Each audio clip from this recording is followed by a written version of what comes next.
চলো দেখো মাখা হয়ে গেছে, দেখি নুন হয়েছে কিনা।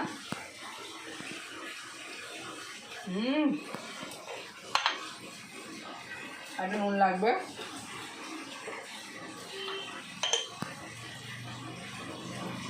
কদিন ধরে আমার মেয়ে বড় মেয়ে বলছে জিনিসটা খাবে, কিন্তু আমাদের বড় বাজারে পাওয়া যাচ্ছিল না। দিয়ে তোমাদের দাদাভাই আজকেও পাইনি, দিয়ে গেল আমাদের গড়ের বাজারে, ওখান থেকে নিয়ে এসেছে। এরকম ভাতটা মাখা কমপ্লিট হয়ে গেছে, চলো থালা থালায় দিয়ে দিই।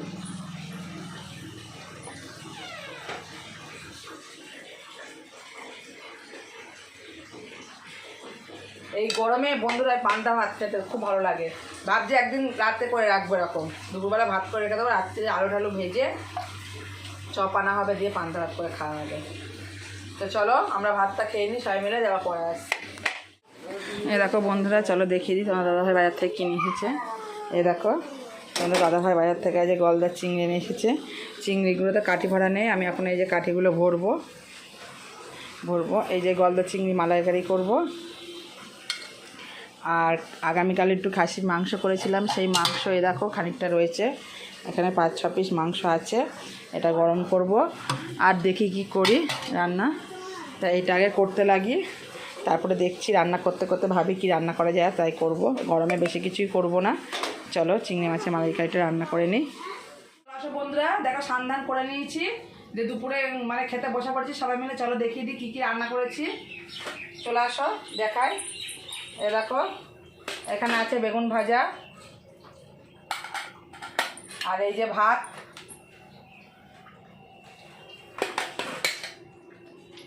আর এইখানে আছে এটা হচ্ছে গা বরবটি বাটা, এটা। আর দেখো এখানে রয়েছে আলু উচ্ছে চচ্চড়ি, আর এটা তো হচ্ছে গিয়ে আমার বড় মেয়ে, কি বলবো, তো জিভে জল চলে আসছে। এ দেখো এটা করেছে এই যে গলদার চিংড়ির মালাইকারি। এ দেখো গলদার চিংড়ি মালাইকারি করেছি। আর কালকে দেখো একটুখানি মাংস আছে 4-5 পিস মতো, ওইটা একটু গরম করে নিচ্ছি। আর তোমাদের দাদাভাই গেল ও বাড়ির থেকে আবার মুরগির মাংসের তরকারি আনতে, ও বাড়িতে মুরগির মাংস হয়েছে, তা মা বললো একটু নিয়ে যেতে, তা ও আবার গেছে, বললো নিয়ে আসি, রাত্রে রুটি দিয়ে খাবো খুনি, রুটি হোক ভাত দিয়ে হোক খাবো খুনি, তাহলে নিয়ে আসো। এই যে রান্নাবান্না বলে দিলাম, কি রান্নাবান্না হয়েছে না আছে। চলো এবার ভাত টাত বেড়ে নিয়ে যে আমরা খাওয়া দাওয়া শুরু করি। প্রচণ্ড গরম করছে, পাখা বন্ধ করে রেখেছি, পাখার আওয়াজ তো শুনতেই পাবা না। চলো ভাত বাড়ি, এবার পাখা রেখে আবার খাওয়া দাওয়া করে পরে আসি। দেখো বন্ধুরা, আমার সোনামা দুধ খাচ্ছে ঘুম থেকে উঠে, কিছু ভার বাকি ছিল ভাতটা করলো, করে এখন দুধ খাচ্ছে, দিয়ে পড়তে যাবে। এখনও কিন্তু পড়া মুখস্থ করেনি, আজকে রিম্পাকে আমি গিয়ে বলবো, পড়া না পারলে দেখবা কীরকম দেয়। আর চলো এদিকে আমার বড় মেয়ে সন্ধে দিচ্ছে।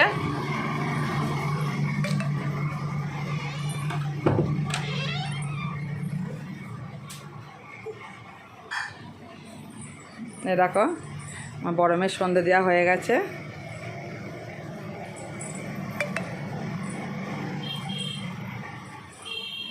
বড় মেয়ের সন্ধে দেওয়া হয়ে গেছে। তো চলো জামাটাও এখানে রেখেছে, এটা পরেও পড়তে যাবে, 2 মেয়ে পড়তে চলে যাবে। তারপরে তোমার দাদাভাইকে বলছি চলো একটুখানি ঘুরে আসি, আজকে ভালো লাগছে না, প্রচণ্ড গরম, একটু বাইরে থেকে ঘুরে আসি, একটু লোকনাথ মন্দিরে যাই চলো। তো আমার সোনামা তো দুধ খাওয়া হয়ে গেছে। আর দেখো তোমাদের দাদাভাই রেডি হয়ে গেছে একবারে, দেখেছো? তাই দিয়ে বলছি একটুখানি ছোটো মনাকে নিয়ে একটু রাস্তার দিকে যাবে, একটু ঘুরে আসুক, তারপর আমরা পরে যাবো। দুধটা খেলে বাড়িটা এখন মাজবো। না না আজকে না, অন্য দিন যেদিনকে পড়াশোনা থাকবে সেদিনকে পার্কে যাবো, আজকে না।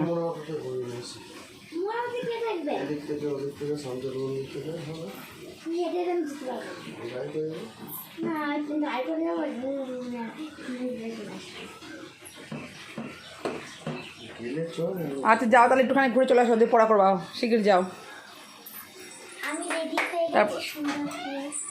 তা দেখি যাই কিনা, এখনও তো যাওয়ার মতো মুড আছে আমার, পরে কি হবে বলতে পারছি না। যদি যাই অবশ্যই তোমাদের সঙ্গে শেয়ার করব, তোমাদের দেখাবো। তো চলো এখন এই যে কাজ তো রেডি, খাওয়া হয়ে গেছে, বাড়িটা মাজতে হবে, কাজ রেডি হয়ে আছে। এদিকে দেখো প্যান্ট ট্যান্টগুলো ছাড়লো, সব এখানে নাম ফেলে রেখে দিয়েছে, সব বুঝাতে হবে আমাকে, কেন আমার অগোছালো একদম পছন্দ না, আমার একটু ভালো লাগে না দেখতে। তো চলো কাজ ফেলে রাখবো না, কাজ সঙ্গে সঙ্গে করে নেবো, আবার পরে আসছি। আর আজকে আমার ছোটো মেয়ের মর্নিং স্কুল ছিল, আজকে থেকে মর্নিং স্কুল, আজকে আর যাওয়া হয়নি, তা ভাবছি কালকে পাঠাবো ওকে স্কুলে। তা আজকে তোমার দাদাভাই তা আজকে মাছ আনতে যাওয়ার কথা ছিল তোমার দাদাভাইয়ের, হ্যাঁ, তাই ভাই জন্য মাছ আনতে যাবে, তা কে নিয়ে আসবে, আমি নাই দিয়ে আসলাম, ও নাই নিয়ে আসতো, তো যাইনি আজকে আর। তা আগামীকালে ইচ্ছা আছে ওকে পাঠানোর, দেখা যাক কী হয়। 9:30টায় ছুটি, 7টা থেকে 9:30 পর্যন্ত। আচ্ছা চলো আবার পরে আসছি।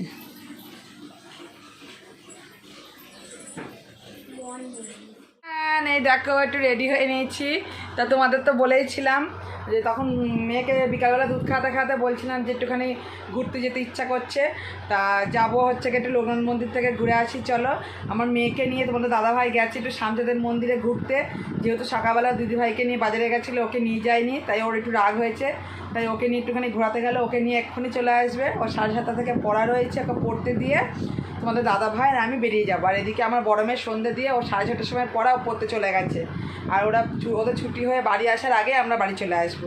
তো চলো বন্ধুরা যা যাক একটুখানি ঘুরে আসি, তোমরাও চলো বাবাকে দর্শন করতে, তোমরা তো সবসময় আমার ভিডিওতে দেখোই, বাবাকে সবসময় তোমরা দর্শন করো, আর বাবার মন্দিরে চলো একবার বাবাকে দর্শন করে আসো আমাদের সাথে গিয়ে, ওখানে গেলে মন প্রাণ সব জুড়িয়ে যাবে, ঠান্ডা হয়ে যাবে, চলো খুব শান্তি, মানে আলাদাই একটা শান্তি পাওয়া যায়। তো চলো ঘুরে আসি, অনেক দিন বাদেই যাচ্ছে, আমরা আগে প্রতি সপ্তাহে রোববার করে প্রতি সপ্তাহে যাওয়া হতো, এখন আর যাওয়া হয় না, যেহেতু ছেলেপুলের পড়াশোনা এটা ওটা, আর এখন আর ভালো লাগে না আর কি, আর অত সময় হয়েও ওঠে না, মন চাইলেও যাওয়া হয় না। আজকে কি মন হলো যে না চলো আজকে একটুখানি ঘুরেই আসি, তো চলো ঘুরে আসি, তোমরাও চলো। আর আমি এলাকায় কুর্তিটা করে নিয়েছি, আর এই যেহেতু গরমকাল চুলটা উঁচু করে বেঁধে নিয়েছি, আর এইভাবে না আমি চুল একদম বাঁধতে জানি না, হয়ই না আমার ঠিক মতো, তো যা হোক হয়েছে। আর এই যে আমি এই কুর্তিটা পরে নিয়েছি, আর আমি তো জানো একটুখানি স্লিপলেস হাতা জিনিসগুলো পরতে বেশি ভালোবাসি, তাই এরকম একটা কুর্তি পরে নিলাম। তো চলো যাওয়া যাক, তোমার দাদাভাই আসলেই বেরিয়ে যাবো, চলো।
বাবা 7 থেকে এখন তাই চলো 7টা সারা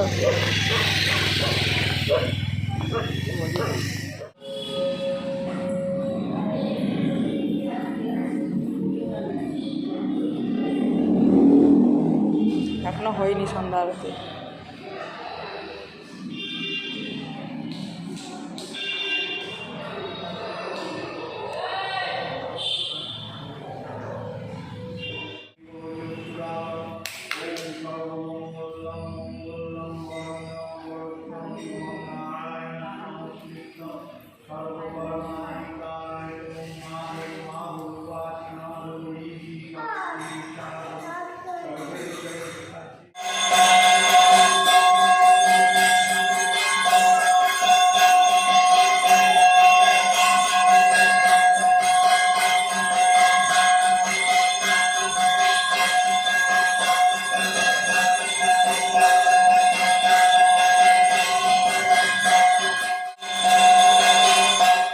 মন্দির থেকে এসে এটা হচ্ছে মা আগমেশ্বরীর মন্দির, আমাদের রানী মা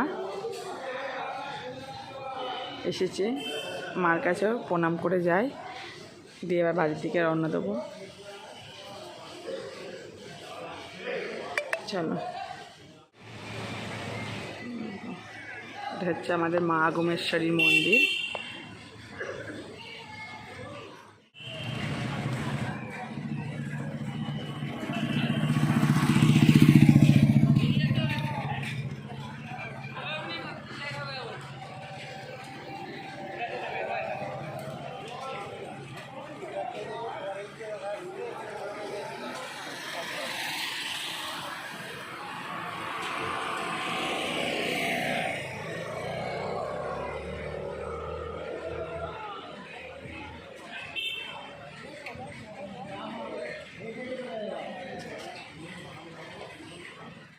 আকাশে তো তারা নেই মনে হচ্ছে।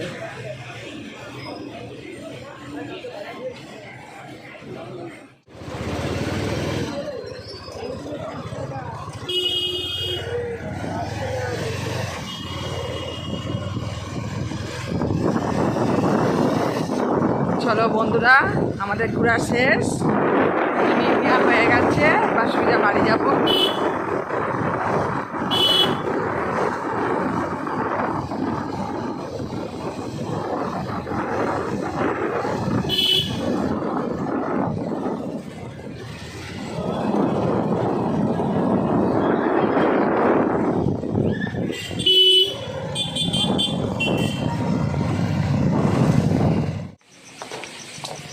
ঘুরে দেখো বাড়ি চলে এসেছি বন্ধুরা।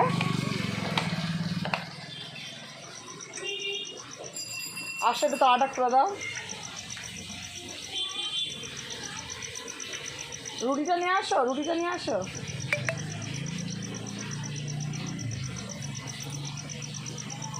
ফুচকাগুলো খেলাম, ফুচকাগুলো খুব টেস্টি ছিল, দারুণ ছিল। তোমার দাদাভাইকে বললাম খেতে, তোমার দাদাভাই খেলো না। ও বললো নাকি ভালো লাগছে না শরীরটা, ওই জন্য খেলো না। আর যা গরম পড়েছে, তার মধ্যে দুদিন পর পর দুদিন কি কদিনই একভাবে পয়লা বৈশাখের থেকে পর থেকে একভাবে রিচ খাওয়া হচ্ছে খুব। কালকে একদম হালকা পাতলা রান্না করবো, সেরকম কিছু রান্না করবোই না, কেন এত যে গরম পড়েছে, এত রিচ খাওয়া একদমই উচিত না। কদিন এখন একদম হালকা পাতলার ওপর খেতে হবে। ওরা বলে এরকম, কিন্তু ওরাই পারে না খেতে। তোমাদের দাদাভাই মাছ ছাড়া ভাত খেতে কষ্ট হয়। তো চলো, রুটিটা এখানটা রাখো, নাহলে ইঁদুরে এক্ষুনি নিয়ে চলে যাবে, আর খাওয়া হবে না রাত্রিরে। এ দেখো রুটি আমাদের নিয়ে আসা হয়ে গেছে, এই তো। আর তোমরা দাদাভাই বললে এখন যাবে একটুখানি বিকাল খেতে, গ্রিলটা দিয়ে যাও। হ্যাঁ, ঘরে যাই, আনছি, রাখো টেবিলের উপর রাখো। এই তো একটুখানি ঘুরে চলে এসেছি। আর ইঁদুর যা আমার বাড়িতে, ইঁদুরের যা উৎপাত তোমরা তো জানোই, তোমাদের তো আগে বলেছি। একদিন 4টে রুটি টিফিন কোটোর মধ্যে, টাইট ঢাকনি টিফিন কোটোর মধ্যে রেখেছি, তাই সকালবেলা ঘুম থেকে উঠে দেখি টিফিন কোটোর ঢাকনি খোলা, ফাঁকা, 4টে রুটিই নেই। সেদিনকে গেল, তোমাদের দাদাভাইকে বলছি, বিশ্বাস করলো না। কালকে তার আগের দিনকে রাতে পরোটা করেছিলাম, হচ্ছে গিয়ে সেই পরোটা, দুখানা পরোটা আমরা সবাই খাওয়ার পর 2টো পরোটা ছিল, সেই পরোটা রেখে দিয়েছিলাম, হটপটের মধ্যে ছিল, টাইট ঢাকনাটা হটপটে। সকালবেলা ঘুম থেকে উঠে রেখে হটপটের ঢাকনি খোলা, পরোটা দুটোও নেই। তাহলে বলো, তাহলে কি মানে কিসে নিয়ে যাচ্ছে? ইঁদুরে ওরকম করে গো, তোমরা বললে বিশ্বাস করবা না। ইঁদুরে নিয়ে চলে যায়, মানে এত বড় বড় গেছো ইঁদুর, বড় বড় ইঁদুর, মনে হয় তার দিয়ে যাই হোক কিছু করে, এরম করে ঘুরাটা যাই হোক কিছু করে, যাই হোক ঢাকনাটা খুলে যায়, দিয়ে খেয়ে নেয়। আর টিফিন করে মানে এদিক ওদিক মানে ফেলেছে, যাই হোক আচার মানে আওয়াজ হয়েছে, বেশিক্ষণ ঠোকা লাগলে এমনি ঢাকনা খুলে যায়। যাই হোক ওরকম কিছু একটা তো হচ্ছে, নাহলে কে খাবে বলো? সে যাই হোক, চলো, এই তো দিনটা ভালোই কাটলো। তোমাদেরও বাবা লোকরাতে দর্শন করে দিলাম, বাবার দর্শন করে দিলাম। বাবার কাছে প্রার্থনা করলাম যেন আমাদের সবাই যেন, তোমরা সবাই যেন ভালো থাকে। আমার যত ভালোবাসার মানুষরা আছে সবাই যেন খুব ভালো থাকে। নতুন বছরে যেন, নতুন বছরটা সবার খুব ভালোভাবে কাটে, ভগবানের কাছে এই প্রার্থনা করে এলাম। তো চলো, আজকের মতো ভিডিওটা আমি এখানেই শেষ করে দিচ্ছি। যদি ভালো লাগে একটা লাইক, কমেন্ট, শেয়ার করে দিও, আর আমার চ্যানেলটা সাবস্ক্রাইব করে দিও। টাটা, সবাইকে গুড নাইট বন্ধুরা, টাটা। আবার কালকে একটা নতুন ভিডিওর সঙ্গে দেখা হবে।